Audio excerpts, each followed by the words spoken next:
Hello, it's Peter Wright and Kathleen Beauvais with another episode of the Yakking Show.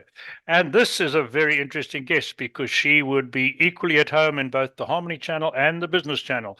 So we will be putting her episode in both. She has got lots of advice, both on the business and the personal and life front. As always, we have interesting guests, but first of all, let's introduce co host Kathleen. Hi, Kathleen. How are you doing today? I'm doing great, Peter. Thank you for that. And thank you also very much for tuning in to our show. We so appreciate having you. And as Peter mentioned, we do have an interesting guest with us today. Her name is Kat Newport. Hello, Kat. How are you? And welcome to the show. Thank you for having me, Kathleen and Peter. It's a great pleasure to be here. Now, Kat is a leader and expert in conflict management, both personally and within an organization. Today, she's here to yak with us about proactive conflict resolution in the workplace, as well as reducing stress in personal and business life and improving interpersonal relationships. That was a huge mouthful, but let's just jump right in, Kat. How can someone go about identifying and addressing personal conflicts, potential conflicts rather, before they escalate? It's a really great question.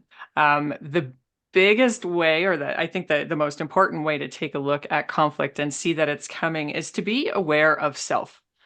When you start feeling those inner turmoil things, how could they say that to me? Well, I think I'm angry at you, or you made me so angry. These are good indicators that there might be a conflict already there or one in the offing. So just being aware of what you're feeling, what you're thinking about the situation, what you're predicting about the situation is a good way to take a look at it from a personal scope. As a leader, there are some definite red flags that you want to keep an eye out for in your team. So when communication starts to drop, this is a good indicator that there might be something brewing. When there's a little bit more competition than you'd really like, when there's definitely one force against another force, there might be something brewing under the water there. There might be an undertow. So these are some things to keep a look out for when you're in a leadership position. So, Kat, what are the hidden costs, both material and personal, for unresolved and emotional, for unresolved conflicts in business and in personal relationships? A lot. In a nutshell, it's a lot. So if we take a look at the CCP report from 2008, so this is a fairly old report, they're estimating about $359 billion Wow. US lost in payable hours every year due to conflict management. Oh, That's Wow. that's a chunk of change. yeah. We also need to look at the workplace when we have turnover. According to the same report, about 58% of workers have left or are considering quitting because of conflict in the workplace. And we all know that finding talent and keeping talent and training talent is a huge part of any organization's budget. So when you're looking at those costs from an organizational perspective, they're massive. When we're looking Huge. at it from a personal perspective, we have that mental health piece, that stress, that burnout, those Sunday night blues where I just can't go in and face them again. I just Mhm. can't do it. So there's a huge emotional and mental health toll that can come Mm. into play with unresolved conflict. Okay. Wow. So, can I just ask you a follow-up to that? I've been thinking while you were talking, where do you see the most cases of conflict in an organization? Is it peer-to-peer? Is it one level up? Is it two levels up? Is it generated by subordinates? Is there a common denominator, or is it all over the place? It's really all over the place, and it really depends on the organizational Yeah. structure, right? So different organizations are going to experience in different ways. I mean, if you're an Hmm. entrepreneur and you're just starting up an organization and you've gone from, working out of your back bedroom and now you've got a team of 20 people, that's ripe for conflict. As an Sure. entrepreneur, you've just got a new team out. But if you've got a multinational organization, you've got people competing for resources, you've got people who are engaging in change and advancing and innovating within the organization. This causes conflict as well, not just from a stratosphere, so from me to my boss or my boss's boss for that matter. It can also cause issues between teams, human resources to operations, or between colleagues. I'm one human resource manager and you're another, and we have a difference of opinion on how things need to go forward. So it Okay. can really be all over the place. all over the place. And sorry, another quick one. What about protecting turf? Is that a big issue with in big organizations that causes conflict? It can very much be a turf war. Yeah, if we've got some really big personalities at play, if we've got people competing for those resources that may be perceived as limited, I need a little bit more budget on my side, which means I need to take some away from Kathleen. Kathleen and I are now in conflict. Oh, so those turf wars can definitely come into play in organizations, particularly when it comes to P&L or budget. Right. Yeah, I've been there in the corporate world. I know, I know what you're talking about. Sorry, back to you, Kathleen. Well, here's one for you because actually I'm interested in your answer and I'll tell you why in a moment. But how can anyone, including a business, foster a culture of open communication, especially for those who don't like confrontation? So here we are with different personalities, and I have a blog post coming up this week or next week all about how introverts and extroverts, again, very polarizing, introverts and extroverts kind of deal with conflict and deal with communication. So when we look at this from a leadership perspective, it's important to understand and empathize with your entire team. There's not just one leadership style that's going to fit all. If you're leading a group of operators, some of them are going to be those rock stars, always out there, moving and shaking. But you're also going to have those rock solid folks, those ones who make up the foundation of your business, and how you deal with those individuals is going to be very different. And this requires, in a word, empathy. How do I bring the most out as a leader? How do I bring the most out in person A, who's this type of person? And how do I give the best opportunity and get the best out of person B, who's a different type of person? It's not this cookie cutter, boss knows best, just do as I say, which is a very sort of that old school kind of mentality. It's definitely moving into that collaboration, that humanness, that humanity of leadership. Right. And so how would you approach somebody that is rather conflicted? You can tell that there's something not right, and yet they're afraid to talk because they're afraid to say something, and rightly so, because maybe there's some ramifications for speaking their mind. How do you So deal with I that? hear two things when you're presenting that situation to me. The first one that kind of comes to mind is that ramifications piece. If you're in an organization where you've built that organization where people fear ramifications for coming forward for a conflict or for a difference of opinion, I think you have bigger problems than a single conflict on your hand. Right. Number one. Number two, when we're dealing with individuals who are typically on the quieter side, typical on the more typically non-confrontational, making sure that door is constantly pushed open. So, Peter, I'm here for you if you need anything. You've changed a little bit lately, or a little bit more quiet. Peter, is everything okay? In a couple days go by and I'll open that door again. I'm here for you if you need anything. Just keep pushing that door open until that other individual feels prepared, engaged, or brave enough to talk. But it needs to have that constant effort. And that takes us back to that empathy concept. That if that person needs that door constantly open until they feel safe enough, psychologically safe enough to walk through it, that's what we as leaders, friends, partners have to do.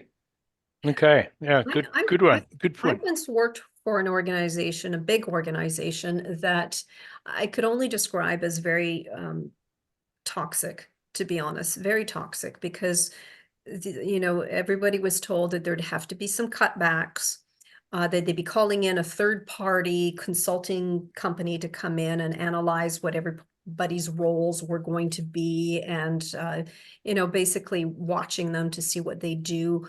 And that, oh my goodness, I can't even begin to express to you how awful that was. But how can you have open communication? What it did was it created an atmosphere where people were backstabbing each other because they thought it was survival of the fittest. It's either me or you. How would you go about sorting something like that out?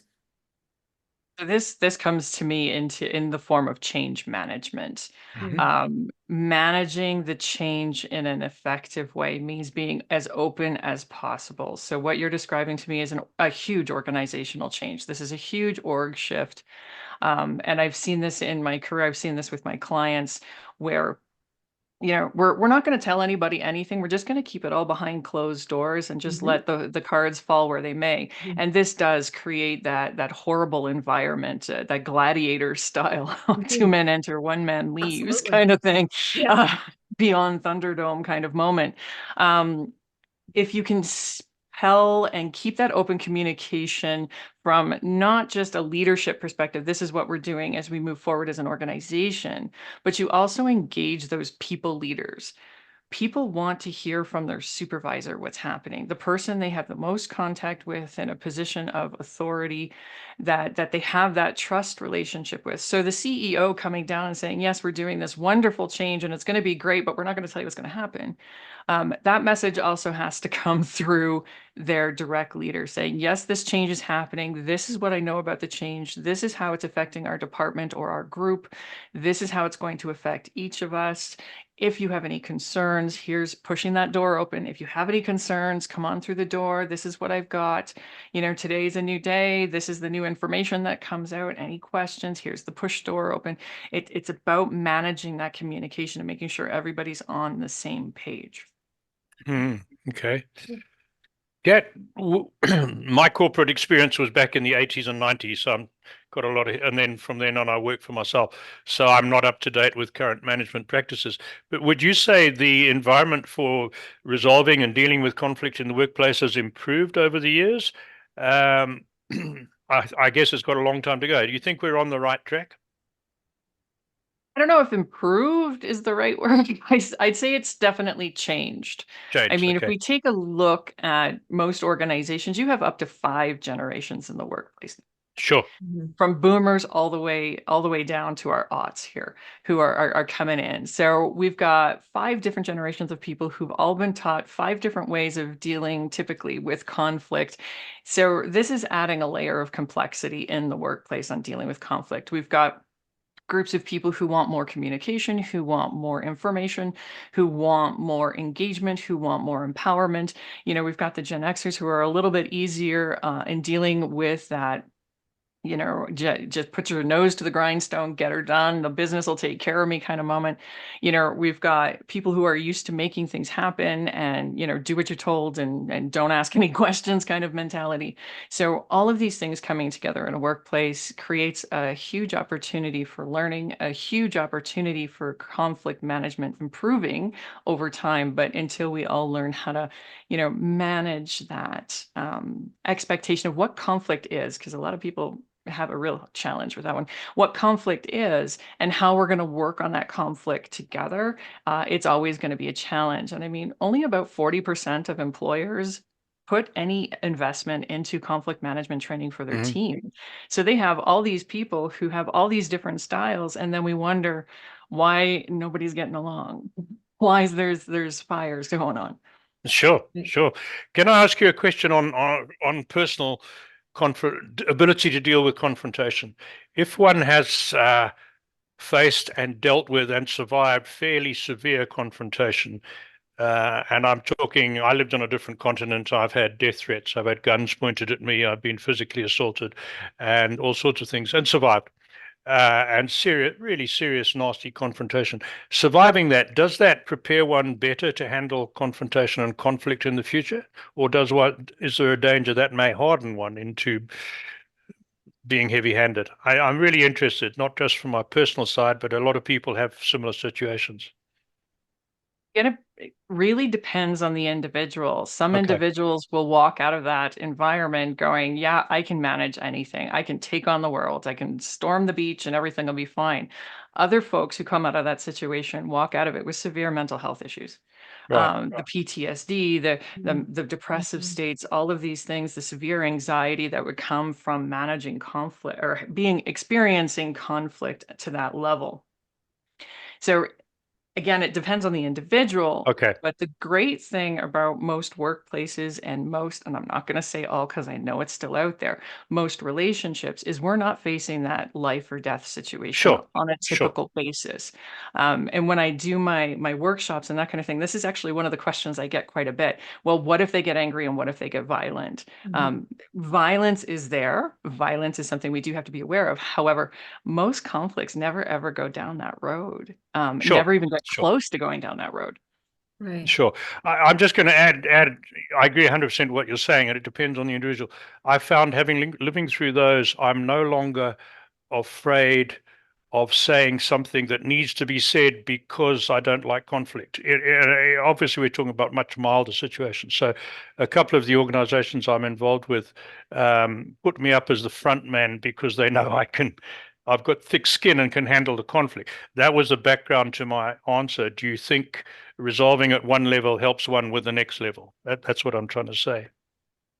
In a nutshell, yes, absolutely. So when we look at our life experiences, our brain is really good at predicting what's going to happen next. It's a base brain risk management kind of thing. Our brains were designed to save our lives, to keep us alive. Right. So our experiences in the past can very much address or cause reactions in the moment. And that reaction can be particularly healthy. I see that you're upset. How do you want to move forward with this? Or it can be particularly unhealthy. I had this really bad problem when I was in university and the guy was a real jerk. And now all these people are going to be real jerks to me and I really don't want to have conflict anymore. So, it depends on the individual, depends on the situation and what's going on in the moment. That informs what the brain does with that risk assessment. When we're dealing with conflict. Okay, no, great. Thank you for that. So, Kat, what are some valuable resources and tools that can help people or organizations implement proactive conflict management? There were a couple of things, as I indicated before in our chat, only 40% of employers provide conflict management training.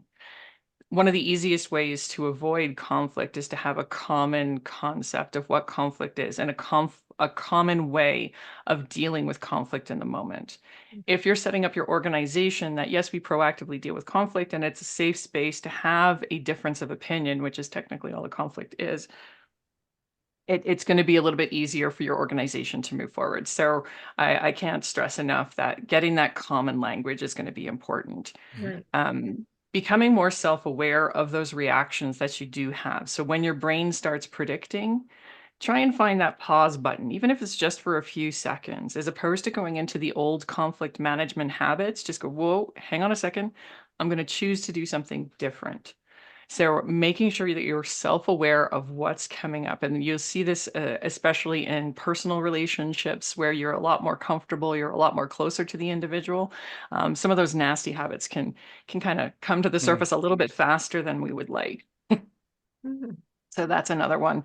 And looking forward is hugely important in a conflict. A bad conflict is a conflict that is stuck. A good conflict is a conflict that moves forward. Right. So when you take a look at my book, I actually use the acronym of WHO. It's the Oculus Owl. So what is actually bothering you? There's that self-awareness problem. How do you want to see it resolved? So how do you want to move forward? And then open yourself up to the relationship. Open yourself up to negotiation and communication, because every conflict is based on a relationship. A deep relationship, a shallow relationship. If you didn't have a relationship, you wouldn't have conflict. Sure. So open yourself up to that relationship. So self-awareness, the WH, how do I want to see it resolved moving forward? And open yourself to that relationship. So those are the three huge keys that I like to base myself on. Excellent. Very, very good. Another bit of advice, which you sort of covered as well, is very often the best thing you can do is keep your mouth shut for a few seconds longer than you would otherwise. Pause button. Absolutely, Peter. Pause button. Tell me, in your studies, I know you're a great reader from discussions we've had on LinkedIn. Do you see major differences in the way other cultures, Asian cultures, for instance, or African cultures handle conflict? Absolutely. There's massive cultural differences when it comes to dealing with conflict. So one of the stories I like to use during my workshops is I have a girlfriend and she's from Italy. I'm very much North American, was born here, was raised here. So, we're a little more reserved when it comes to conflict. Mhm. But in her experience, in her culture, you come out with it, you say it flat, and you go have a glass of wine. Yeah. No, conflict's not a bad thing. It's just out, it's there. This is my emotion. This is what it is. You have your opinion. I have my opinion. So be it. We have some of the best debates ever. However, I never would have approached anyone like that before I met her and learned that this is viable. This is something that can happen. So yeah, every culture definitely has its own perspective on conflict. Which That's right. I'm sure makes it even more challenging from a leadership standpoint, because if Yeah. you're dealing with different, different cultures, how do you navigate through that? So I've got to jump in very quickly and say that in one of my own businesses, I was an export trader in Africa, and I traded with a lot of Greek people. And you could have the most violent arguments over something, and just like your Italian friends say, "Okay, well, we finished business. Let's go and sit down and have a meal and wine," and clapping you on the back and saying, "Oh, you're a good guy," and all that. So yeah, different styles. Sorry, Kathleen. That's okay. Was there any other comment you'd like to add to that, Kat? I'm good. I was just completely agreeing with Peter. How do you begin to work with people or organizations that come to you for help, and what services do you offer? Or it depends on what the organization is looking for. So I do offer and I do work with clients, with employees, one-on-one to do conflict coaching. So how do you typically look at conflict? How do you manage conflict? How do you want to manage conflict moving forward? So that's that self-awareness piece. I'm also a mediator, so I can come in with two individuals or two groups of people and help bridge that communication to help that team or those groups move forward. So that's an option as well. Workshops are really great for exploring the concept and content of what conflict is and how that can show up in the workplace and how you can manage it in the workplace. So I do virtual workshops. I also do in-person workshops to help crews work through that. So it really depends on what the organization is looking for. Is it more of an individual thing? Is it a specific conflict thing? Or is this a general awareness type event? And you've written books. Yes, I'm officially an author. It comes out all shiny on Amazon on the 26th of March. It's currently Good. available for pre-order, but hard copies are coming at the end of March. They're definitely a labor of love. Always wanted to write a book and figured, jumping into entrepreneurship, why not? Let's give it a shot in first year. And Smart Conflict is coming out in March. Smart conflict. Would you happen to have a preview of that book, or like to hold up at all? I do actually. Sorry, as I reach right in front of the camera. So we've got smart. Oh gosh, Oops. there we go. Oh. Smartconflictbook.com. Oh, no. That doesn't show up. I do have this piece here. Okay. There's the cover on Amazon. All right. Okay. So yeah, it's definitely there. Conflict. Wonderful. Oh, that's great. Look out for that on Amazon. Yes. Yeah, and we'll put that in our newsletter in the week that your episode is published. We always, in our newsletter, we have a section for featured previous guest author of the week. So we will put you and your book in that week with a link to Amazon for you. Something, listening to you speak, in some cases of conflict within an organization, if you were advising or supporting an employee who's got serious conflict issues, in some cases, I would guess the best advice you could give that person is you're going to have to leave and remove yourself from the situation. Is that correct? Don't like to put myself in advice. Okay. I can provide information, but the choice is always rest with the individual. I'm very much of the mindset of each individual is a whole, each individual is complete just as they are, and they know their life best. They're coming to me for information so that they can integrate that into their personal experience and how they experience life and they experience their workplace. If through our conversations, they come to the point where, yeah, I just can't do this anymore, I really have to leave, that is definitely their decision. But again, it's not my position to give advice on get the heck out of there. Sure. No, I understand completely. I didn't phrase the question very well, but looking at it the other way around, for some people, I would guess that, like Kathleen was talking about, a toxic work environment. And in my experience, for some people, the best solution is for them to find another job, right? And that's part of life. Unfortunately, it happens, right? Yeah, 58% of people have left or are considering leaving because of conflict in a workplace. Because of a conflict. Wow. Yeah, that's huge. That's huge. Mhm. So Kat, for our audience, we always like to ask for one tip for people who have some conflict in their life, either personal or in their business organization. What's one thing you would suggest they start looking at right now to get on the right path to resolve that conflict? Where do you want to be when the conflict is over? Okay. What do you want this relationship, this situation to look like when the conflict is over? Look forward. Don't get stuck in the moment. Don't get stuck in the conflict. Where do you want to be? That's good advice. Yes, Excellent. absolutely. Well, Kat, Thank you. how do people contact you? The easiest way to get a hold of me is to drop by my website at www.smartconflictbook.com. And you can reach me there, definitely for the book, but you can also reach me through Oculus Inc., which is my organization. So there's a tab there for that. Email, LinkedIn, and Instagram. I'm getting better with the Instagram now. It's a new one for me. Excellent. That's wonderful. Great. And for our audio listeners, all those details will be in the description for whichever platform you happen to be listening to this on. And while I've got the floor and the microphone, a quick message for our audience.